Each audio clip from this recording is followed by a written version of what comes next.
fair use. We are going over Machiavelli, mind tactics. Once again, fair use. We are reviewing Machiavelli, mind tactics. This is Mr. Make You Rich. Let's go. What if your biggest threat isn't the person who hates you, but the one who smiles beside you? We've been taught to fear our enemies, to watch for attacks from the outside. But Machiavelli knew better. The real danger comes from those who pose as allies, the colleague who praises your work, but plants doubt when you leave the room, the friend who smiles at your success until it threatens their spotlight. Machiavelli wrote, "He who causes another to become powerful ruins himself, not out of malice, but out of realism."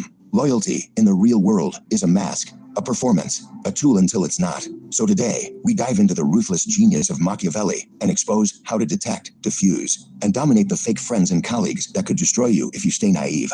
This is not a guide for the weak-hearted. This is for those ready to survive and rule. Welcome to Machiavelli Mind Tactics. We all want to believe in loyalty, that people will stand by us because of shared experiences, personal bonds, or moral principles. But Machiavelli didn't buy it. In The Prince, he stated it plainly. Men are ungrateful, fickle, liars, and deceivers. They shun danger and are greedy for gain. To Machiavelli, loyalty wasn't a virtue. It was a convenience easily discarded when it no longer served personal interest. He believed most people align with power not because they believe in you, but because they benefit from you. And when that benefit fades, so will their loyalty. Historical example, Cesare Borgia. Let's talk about one of Machiavelli's favorite figures, Cesare Borgia. At the height of his power, Borgia was surrounded by so-called allies, noblemen, generals, even clergy. But Machiavelli observed how Borgia never truly trusted them. He used them strategically, gave them power when useful, and when they became threats, he eliminated them. One such man was Ramiro d'Orco, a brutal commander Borgia appointed to pacify the Romagna region. When the job was done and public hatred for Ramiro grew, Borgia had him executed publicly. His head was displayed in the town square. Machiavelli admired this, not the cruelty but the clarity. Borgia understood, loyalty is temporary, power is permanent. A wise prince must rely on what he controls, not what others promise. Modern mirror, the corporate climb. Fast forward to today. Think about your office, your career. How many people congratulated your promotion, but secretly felt threatened by it? How many teammates offer help only when it doesn't cost them anything? In high-stakes environments, loyalty often lasts only as long as the ladder is beneath them. Once you're no longer a step up, you become a threat, or worse, an obstacle. That's why Machiavellian strategy demands you stop expecting loyalty and start measuring self-interest. Ask not who likes me, but who needs me, and more importantly, who gains if I fall. Psychological angle, cognitive dissonance. Here's where it gets deeper. People will betray you while still believing they're loyal. How? Because when ambition clashes with attachment, the mind twists reality. I didn't betray her, I just did what I had to. He left me no choice, I had to protect myself. That's the rationalization of a fake friend, and you won't hear it until after the knife is in your back. Key insight, loyalty must be earned again and again. So what do? Stop assuming loyalty is permanent. Start watching for changes in interest, power, and status. If someone's incentive shifts, their loyalty soon will too. Reward reliability, not affection. Those who show up, deliver results, and take hits for you, they're valuable. But always verify. Because as Machiavelli reminds us, the promise given was a necessity of the past. The word broken is a necessity of the present. There's an old saying, better the devil you know than the devil you don't. But Machiavelli would sharpen that even further. Better the enemy you can see than the friend who hides a knife. Because enemies are obvious. They challenge you openly. You prepare, defend, counterattack. But fake friends, they shake your hand with one and poison you with the other. Machiavelli, ever the realist, warned rulers not to fear open hostility as much as they should fear false loyalty. The lion cannot protect himself from traps, and the fox cannot defend himself from wolves, so one must be a fox to recognize traps. The prince, fake friends are traps. They embed themselves inside your trust. They learn your weaknesses, study your ambitions, and gain access to your plans. Then when the moment is right, they betray you in a way that's devastating, because you never saw it coming. Case study, Julius Caesar and Brutus. One of the most legendary betrayals in history is also the most personal. Julius Caesar didn't die in battle. He didn't fall to foreign invaders. He was stabbed by his own senate led by Brutus, someone he trusted like a son. Et tu, Brute, even you, Brutus. That wasn't a cry of pain. It was a scream of psychological shock the moment Caesar realized the mask of friendship had been a lie all along. Brutus posed as an ally to stay close. He smiled in Caesar's shadow, and when power shifted, he joined the knives. This is the danger of fake friends. They use your trust as a weapon. Workplace parallel, subtle sabotage. In modern offices, this betrayal. Hello, Arabia Barbosa. Arabia Barbosa, thank you for coming.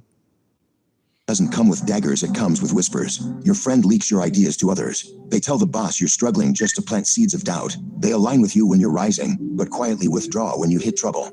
These are the brutes of today. They don't wear togas. They wear suits, smiles, and let me know if I can help. The strategic response. So how do you deal with them? Don't get emotional. Get analytical. For inconsistencies between what they say and what they do. Test loyalty in small ways. Give them controlled information. See if it leaks. Ask for support when there's no reward. Watch their reaction. Maintain optionality. Never let one person become the sole gatekeeper to your reputation, strategy, or success. Because remember, an open enemy wounds the body, a fake friend wounds the mind, and a Machiavellian knows one cut you can bandage, the other can ruin your reign. Before a betrayal ever occurs, the signs are there, but most people ignore them. Why? Because they want to believe the illusion. They confuse charm with the understood. Every fake friend reveals themselves if you're observant enough. So let's break down how to recognize these. That a deceiver will never lack victims. The prince. Machiavelli knew that people who flatter constantly are usually hiding something. Their goal isn't to lift you up, it's to lower your defenses. In modern workplaces, this looks like, no one could have handled that better than you. You're the smartest person here. We're lucky to have you. Honestly, if it feels too sweet to be sincere, it probably isn't. Sign 2, vague support, quiet absence. A fake friend is present for the celebration, but absent for the crisis. They show up when you're winning, but fade when you're attacked or struggling. Ask yourself, who speaks up when I'm being criticized? Who disappears when I need backing? A Machiavellian doesn't confuse presence with partnership. They observe who only supports you when it's easy. Sign 3, passive sabotage. The two-faced colleague rarely attacks directly. They operate through plausible deniability, the art of betrayal without fingerprints. Examples: I think she's great, but some people are saying she's not ready for that role. He's really talented, though he's been under a lot of stress lately. This is how they inject doubt while pretending to defend you. Machiavelli would spot this immediately. These are people who wish to undermine your position while maintaining their image of loyalty. Sign 4, shifting energy when you succeed. Watch how they react to your good news. Do they celebrate genuinely or with forced smiles? Do they echo your excitement or quickly shift the topic? Do they share your wins or find subtle ways to outshine you? Jealousy is the seed of betrayal, and a true Machiavellian knows envy among friends is more dangerous than hate among enemies. The Machiavellian method, psychological triggers. To identify a hidden enemy, watch how they act when you're not useful to them. Notice their behavior when you gain influence, attention, or advantage. Fake friends become tense when you no longer need them. Observe what they do under pressure. Stress reveals the mask. Ambition exposes the true face. Real-world application, the middle manager trap. In corporate settings, middle managers often play both sides. To senior leadership, they praise you. To peers, they whisper doubts. They don't want you fired, just neutralized. They fear you'll rise past them, so they work in shadows, using words as weapons. Machiavelli would never confront them head-on. He'd observe, document, and prepare his counter before they ever knew they were exposed. Lesson: the first method for estimating the intelligence of a ruler is to look at the men he is around him. The prince. In your life, the same applies. Your power is tied to the quality and loyalty of those closest to you. Once you've identified potential traitors in your circle, you don't need to confront them directly. Machiavelli rarely recommended open conflict unless it was absolutely necessary. Instead, he taught rulers to use strategic distance, control through detachment. A prince must be wise enough to know how to draw profit from the faithless, the prince. In other words, you don't have to cut them out, you just have to keep them close enough to watch, but far enough to prevent damage. Psychological power of distance. Here's the hidden power. When you pull back from someone who thrives on access, they become unstable. Fake friends rely on proximity to gather intel, stay relevant, or manipulate. When you reduce access, you force them into uncertainty. You limit their influence. You regain control of your own image and plans. Distance becomes both armor and leverage. Historical example: Louis XI of France. Machiavelli admired Louis XI, King of France, for this exact tactic. Louis surrounded himself with ambitious nobles, but never let any one man become too close. He divided power, kept informants in every camp, and rotated influence like a chess master. As a result, no ally became powerful enough to betray him effectively. Distance wasn't coldness, it was strategic survival. Corporate application, controlled access. In today's business world, this plays out with information control and emotional boundaries. Let's say you suspect a colleague is undermining you. Do you accuse them? No, that creates noise, conflict, and makes you look insecure. Instead, stop sharing sensitive information. They can't weaponize what they don't know. Redirect conversations. Stay polite, but vague. Loop them out of your core decision-making. They lose influence, don't even realize it until it's too late. You don't unfriend them. You unplug them quietly.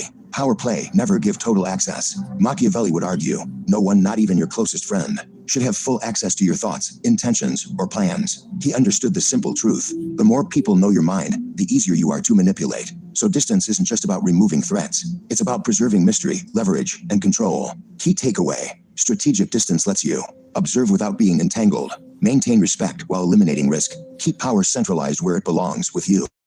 Because in the Machiavellian playbook, friendship may fluctuate, but dominance must remain steady. Machiavelli did not believe in waiting to be stabbed. He believed in striking first, not out of paranoia, but out of calculated necessity. Injuries must be inflicted all at once, so that their savor may be the less. The prince. This isn't about vengeance. It's about removing threats before they metastasize. A fake friend once exposed doesn't just pose a personal risk. They can poison your reputation, steal your opportunities, and reshape perception around you before you ever get a chance to respond. So what does it mean to strike first Machiavelli's way? Principle: prevention is power. Once you detect a pattern of deceit, you act swiftly, silently, and surgically.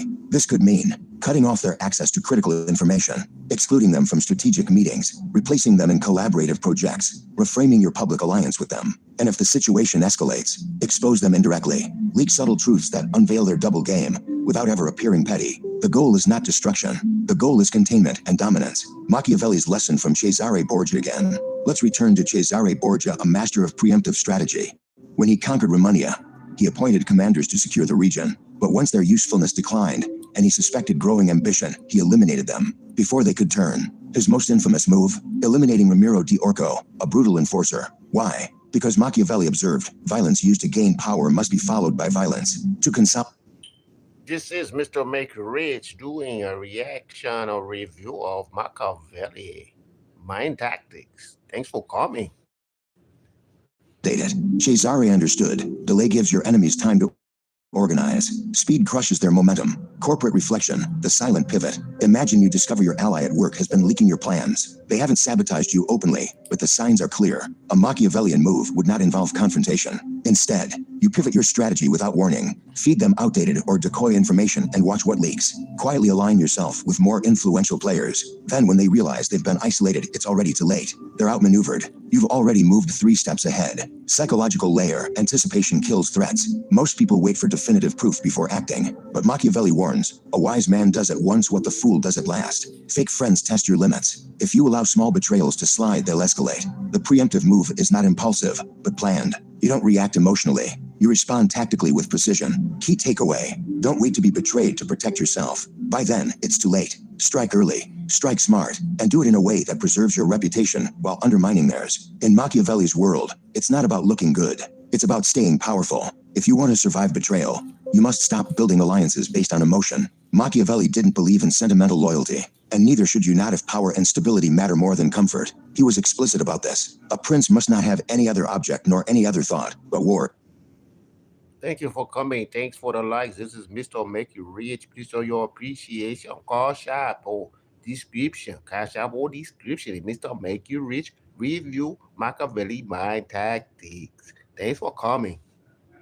Its institutions, and its discipline, the prince, substitute war for power management, and the lesson is clear. Your network should be strategic, not emotional. Redefining loyalty, utility over attachment. In Machiavellian terms, loyalty is not about love. It's about mutual interest. The people you trust most should benefit from your success, rely on your influence, have something to lose if they betray you. If they're emotionally loyal, but have nothing to lose by hurting you, that is a liability. If they're emotionally cold, but deeply invested in your success, that is an asset.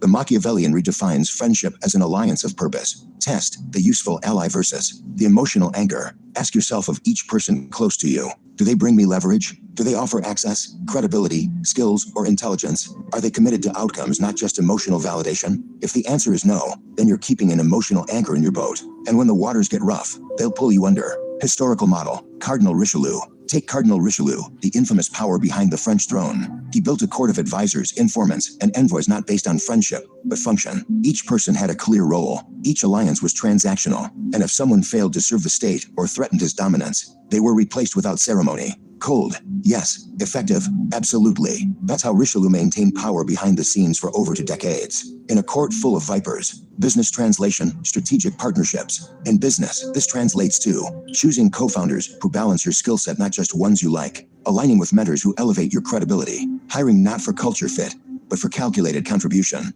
Machiavelli would never hire a friend unless that friend brought value to the battlefield. Emotional control is key. Let's be clear. This doesn't mean becoming heartless. It means being strategic about where your heart lives. Have real friends outside your realm of power. But inside the arena, choose those whose interests align with yours, whose survival depends on your rise. That's how you build a circle that protects you instead of one that disappoints you. Key takeaway. A Machiavellian doesn't ask, do they like me? He asks, do they need me? And do I need them for something that matters? Affection fades. Leverage endures. In Machiavelli's world, power doesn't come from strength alone, it comes from secrecy. He knew that the person who controls the flow of information controls perception, behavior, and outcomes. It is not essential, then, that a prince should have all the good qualities, but it is most essential that he should seem to have them. The prince. Translation: people don't need to know the truth. They need to see what benefits you. The power of mystery. A fake friend or double-dealing colleague is powerless without access. They need your plans, weaknesses, internal dilemmas, hopes and fears. Without that information, they can't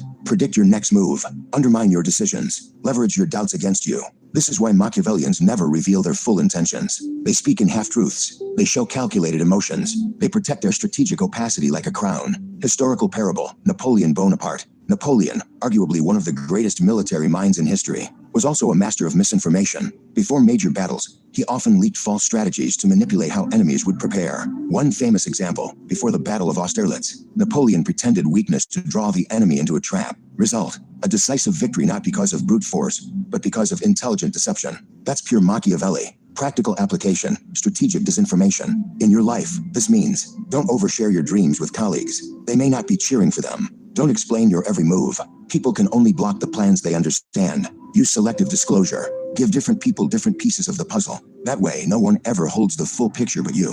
You become unpredictable, and in a power game, unpredictability is both shield and sword. Psychological power move: silence as control. Here's a Machiavellian move almost no one uses. When others expect an answer, stay silent. When they ask for details, give only direction. When they seek clarity, provide curiosity. People hate uncertainty, and in their discomfort, they reveal far more than they should. Machiavelli used this dynamic constantly. A ruler who speaks too much invites rebellion. A leader who reveals too little commands fear and fascination. Key takeaway: protect your strategy the way a king protects his throne. Say less, reveal little, observe everything. Because power isn't always taken, sometimes it's leaked. Betrayal stings, but for the Machiavellian, it's not the end. It's an opportunity. Because once someone shows you who they truly are, you no longer have to guess. You're now in control. Machiavelli didn't turn pain into power. A wise man ought always to follow the path, and great men don't crumble under betrayal, they capitalize on it. Step 1. Control the narrative. When someone betrays you, don't just react. Respond strategically. Stay calm. Say less. Then quietly reshape the story. Your goal isn't to prove you were right. Your goal is to reframe the betrayal in a way that strengthens your authority. Let's say a teammate undercuts you and takes credit for your work. Don't retaliate emotionally. Instead, document everything. Leak the facts subtly to the right people. Let them discover the truth on their own, and shift the tide of perception. You remain composed. They look exposed, and you come out appearing calculated, not chaotic. Historical example: Steve Jobs. In 1985, Steve Jobs was betrayed by his own board and ousted from Apple, the company he founded. Many would have disappeared. Jobs did the opposite. He started next. He built Pixar, and when Apple stumbled, they brought him back. But he didn't return as an employee. He returned as the savior. He took the betrayal, built leverage with his success elsewhere, and forced Apple to need him again. Then people talk too much. That's your chance to extract motivations, alliances, weak points in their network. Think like a strategist. Who benefited from this betrayal? Who stood to gain? Who suddenly rose as you fell? These questions turn betrayal into a map of who's really loyal and who's pretending. Step 3. Punish selectively. Machiavelli didn't advocate forgiveness, but neither did he suggest blind punishment. If you do injuries, do them all at once. If you bestow benefits, do them little by little. Punish with purpose. Make an example out of one to warn the others. Cut ties not in fury, but in full view of others, to establish what betrayal costs. But never overreact. Emotional outbursts give your enemies ammunition. Strategic retaliation makes everyone think twice before crossing you. Key takeaway: betrayal isn't just an attack, it's a mirror. It shows you who's real. It shows you where you were weak, and it hands you a weapon if you know how to wield it. Because the Machiavellian doesn't fear betrayal. He turns it into leverage. You've seen the signs. You've studied the tactics. You know now that not everyone beside you is with you.